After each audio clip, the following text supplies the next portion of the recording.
This lecture is brought to you by CNCB Academy of Science and Technology. Visit us at cncbacademy.com. Today we are going to discuss classical mechanics, Lagrangian and Hamiltonian dynamics, part 1. I am Devashish Sandhya from the Department of Physics. This won't be a rigorous course on classical mechanics, so it will be a kind of review course where we will assume, or rather I will assume, that we have some background knowledge about the subject, and that is how I will proceed. We will start with Hamilton's principle, and this is the principle of least action. So it tells us that every mechanical system is characterized by a definite function L, and the motion of the system is such that a certain condition is satisfied. So this L is called the Lagrangian, and these Q's are called the generalized coordinates, and the Q dots are the generalized velocities. So this function L is a function of generalized coordinates and generalized velocities and time. And this L is written as kinetic energy T minus potential energy. And so what is the condition that is satisfied? So that is the important thing. So for that we have to introduce what is called an action. So action is integral dt L t initial to t final. So this is the action. So the action is taken along a particular path. So that path can be anything. So what do I mean by this? So this is my Q and this is my time. So this is my initial point and this is the final point. I know the initial point and I know the final point. So between initial and final I can draw infinite number of paths. I can draw infinite number of paths that takes us from the initial point to the final point. But we know that only one path, the particle or the system will take only one path as it goes from this point to this point. That we know. So for that some condition has to be satisfied. So this Lagrangian you can take along any path, but now what the principle of least action tells us, that the path the particle takes or the system takes is such that delta S is equal to 0. That is the variation of the action about the path, about the classical path where the particle or the system takes is 0. And this gives us the Euler-Lagrange equation. So Euler-Lagrange equation is del L del Q minus ddt of del L del Q dot is equal to 0. And del L del Q dot is given a definition P. So P is the momentum conjugate to Q. Or I can write del L del Q minus dp dt is equal to 0. So this is the Euler-Lagrange equation. Now the Euler-Lagrange equation is second order equation because of this term. Because L is a function of Q, Q dot and T. Q dot has ddt and then on top of that you have ddt here. So it's a second order equation. And second order differential equation means you will have 2n constants. Right? And one more thing about this Lagrangian is, so if suppose I have this Lagrangian for a system, and to that I add a total time derivative of a function of Q and T. Remember, Q and Q dot are functions of time. So if I add a time derivative of a function of Q and T, then the new Lagrangian, you can see the new Lagrangian is also will also follow the same path. Because, okay, before I come to that, remember when I say delta is equal to 0, so this is actually my classical path. This is the path the system actually takes. The one with the solid line. This is the path actually the system takes. And if I vary the path a little, that is now I am along the dotted line, that gives my delta q and delta q dot. So the action will change. The action along this path, along the solid path is different, and the action along this dotted path is different. But if this path is the classical path, then this variation is 0 to first order changes in delta q and delta dot. That is what it means. And remember, the variation is done such that the endpoints are fixed. So this is important. That is, there is no variation in qi. Qi is fixed at time tr and qf is fixed at time tf. There is no, otherwise there is variation. But at the endpoints are not valid. So qi is fixed and qf is fixed. Now we can go to this Lagrangian. So we will start with this Lagrangian. To this we add this total time derivative. And what do we have? We have a new Lagrangian. So if I do a delta here, then I am varying the path, right? So I do a delta here, I do a delta here. So by definition, so I am varying the path about the classical path of this Lagrangian. Okay, then delta L is 0. Delta S is so if I take then the action will be 0. If I take the integral, and do delta, vary the action, then this action will be 0 corresponding to this Lagrangian. And what about this? So if I do the integral df dt dt and then do the variation, then df dt dt, what do I get? I get the value of f at the endpoints, right? So value of f at this point minus the value of f at this point. But the endpoints are fixed. That is how I am varying the system. So that's how I am varying the path. So that means delta of df dt dt will also, delta of integral of df dt dt will also be 0. That is, this entire thing delta will be 0. That means integral L prime dt delta will also be 0. That means for this Lagrangian we have the same classical path. So the same classical path as this Lagrangian. So L q q dot and L prime q q dot have the same classical path, or they will satisfy the same Euler-Lagrange's equation. Okay, their Euler-Lagrange's equation, then the form of their equation will be the same. Okay, that means the Lagrangian, to any Lagrangian we can add a total time derivative of a function of q and t that doesn't change things. We'll go to the next. So this is the variation that we are talking about. So now we have, we discussed we have 2n constants. So now qi. So qi we can write it as a function of 2n constants.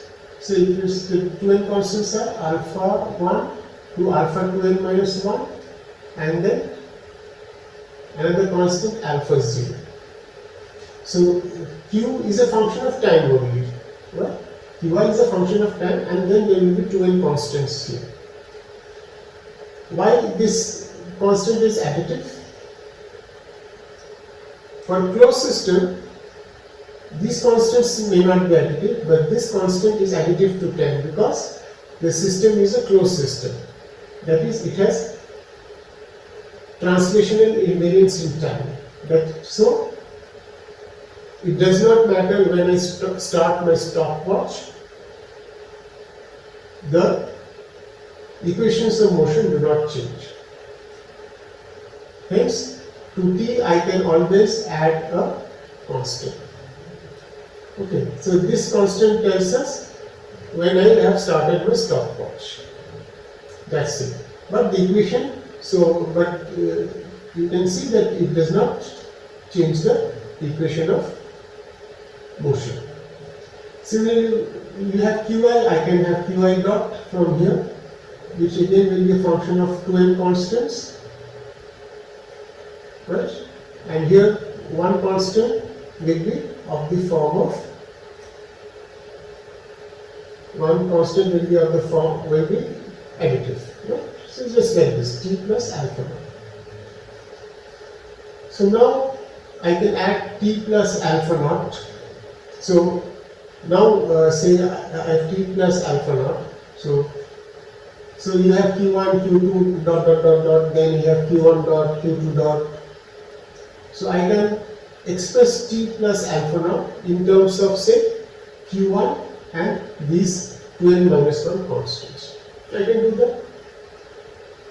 I can express alpha naught, t plus alpha naught in terms of q1 say and this 2n minus 1 constant, and then substitute this t plus alpha naught value everywhere to all the other values, that q2, q3, q4 and to q1 dot, q2 dot, q3 dot, etc.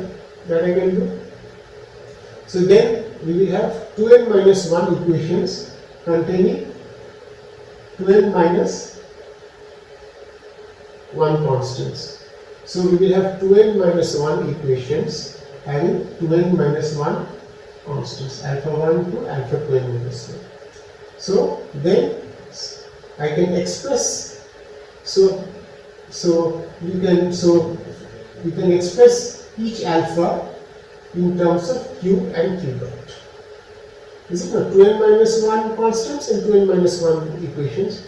So you can always eliminate, you can always find out the value of alpha in terms of q and q dot. So alpha is a function of q and q dot.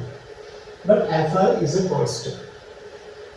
That means we have 2n minus 1 constants of the system for such a closed system. But all these 2n minus 1 constants of motion or integrals of motion are not important. Only 3 are really important: energy, linear momentum and angular momentum. Right?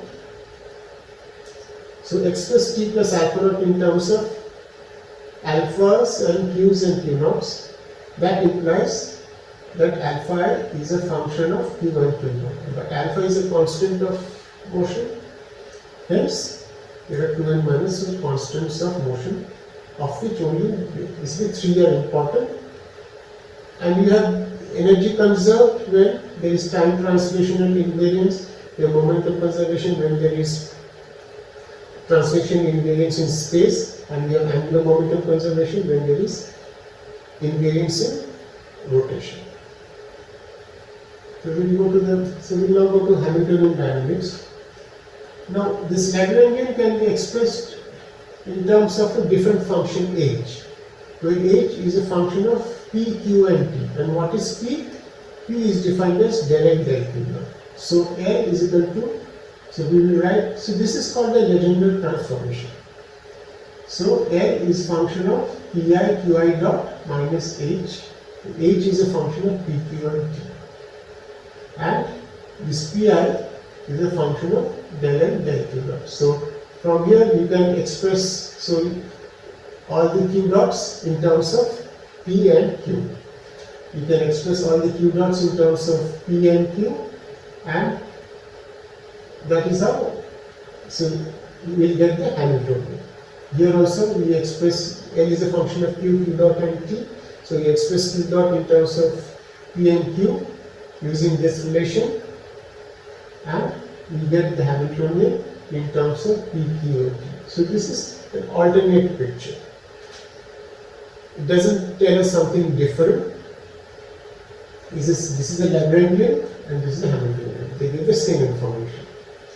And when we do the same variation of action, that the classical path is such that the variation of action will be 0 about that path, you immediately get the Hamilton's equation of motion. That is Q dot is equal to del H del P and Q dot is equal to minus del H del P. Here I have written it as if there is only one generalized coordinate Q and one momentum P. But you can have more than one generalized coordinates, or so you can have more than one generalized momentum. So you are having, that's why I have written summation over I. If there is one, then the summation is not required. If there is only one generalized coordinate, if you have more than one generalized coordinates, then this summation is required. And two variables Q and P, if they satisfy this relation, then Q and P are called canonically conjugate moment variables. Q and P are called the canonically conjugate variables if Q and P satisfy this kind of relation. So there is a function H such that del H del P is equal to Q dot and minus del H del P is equal to Q dot. Now we go to the concept of Poisson bracket. So this is just a way of expressing things. So Poisson bracket is written as this. So H says a function of P, Q and T, and F is also a function of P, Q and T. So H generally means the Hamiltonian. That's the notation we use. So the Poisson bracket of H with F means this. That means del H del Pi, del F del Qi minus del H del Qi minus del F del Pi. Summation over I. That is, if you have more than one generalized coordinates, then summation is required, otherwise summation is not required. If this is the definition for Poisson bracket, then the Hamilton's equation of motion can be immediately put in this form. So Q dot is equal to HQ. So that means this one. You can immediately recheck yourself that this is what you get.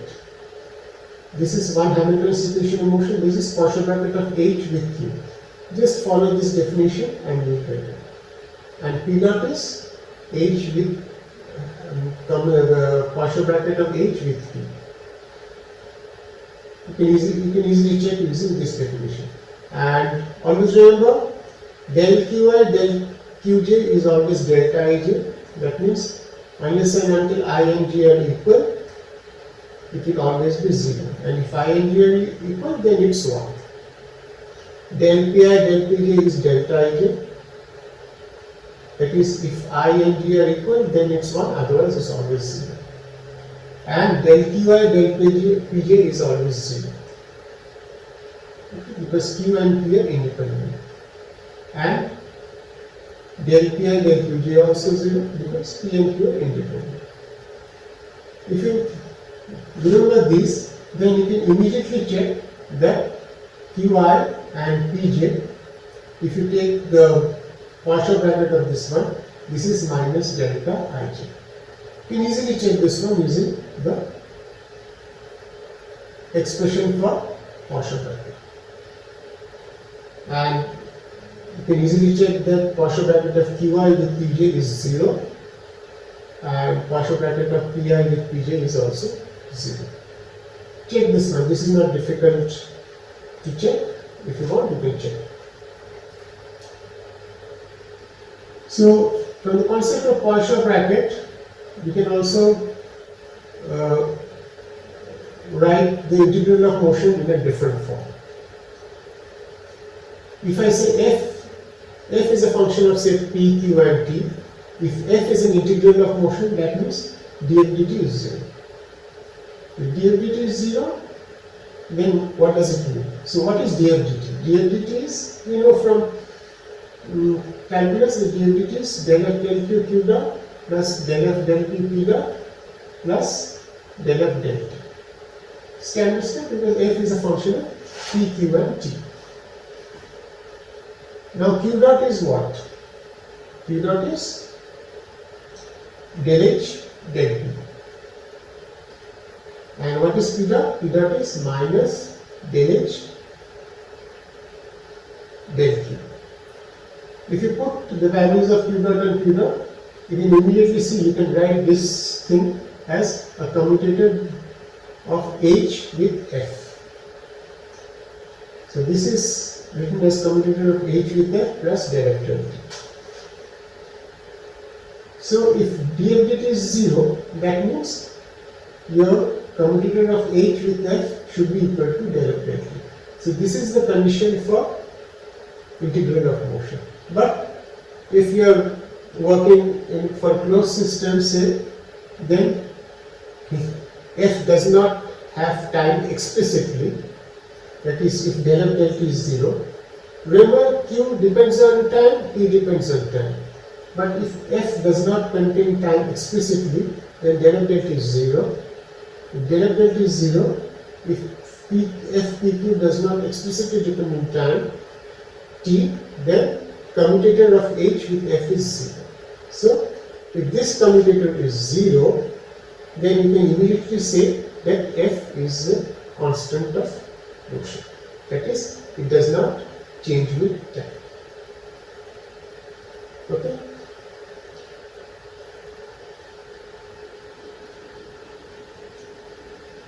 So, now we can just have a look at some identities involved in Poisson bracket. So, Poisson bracket of F with G is minus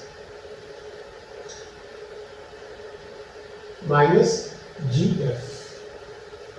Okay, so if you just interchange F and G, you get minus. Similarly, Poisson bracket of F1 plus F2 with G is equal to F1G plus F2G. Okay? And another important identity is the Jacobi's identity. So this is cyclic one. So you take the Poisson bracket. So Poisson bracket of F1 plus F2 with G is Poisson bracket of F1 with G plus Poisson bracket of F2 with G. And Poisson bracket of F with the Poisson bracket of G and H plus Poisson bracket of H with the Poisson bracket of F and G plus Poisson bracket of G with the Poisson bracket of H with F is 0. This is Jacobi's identity. I will not prove it here. So if this is cyclic, you can see F with G and H, then we have H with F and G, and then we have G with H and F. This is always 0. This is Jacobi's identity. One very important thing is Poisson bracket in classical mechanics maps to commutator in quantum mechanics. So this is a very important thing. That is how you can relate, you can connect classical mechanics and quantum mechanics. So all the Poisson brackets, whatever you have in classical mechanics, they can be mapped to commutators in quantum mechanics. That we will see when we do quantum mechanics. So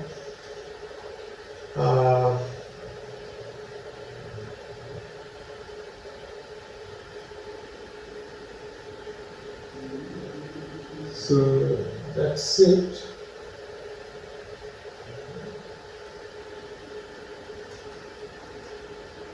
So we'll end here today, and we'll meet next time with the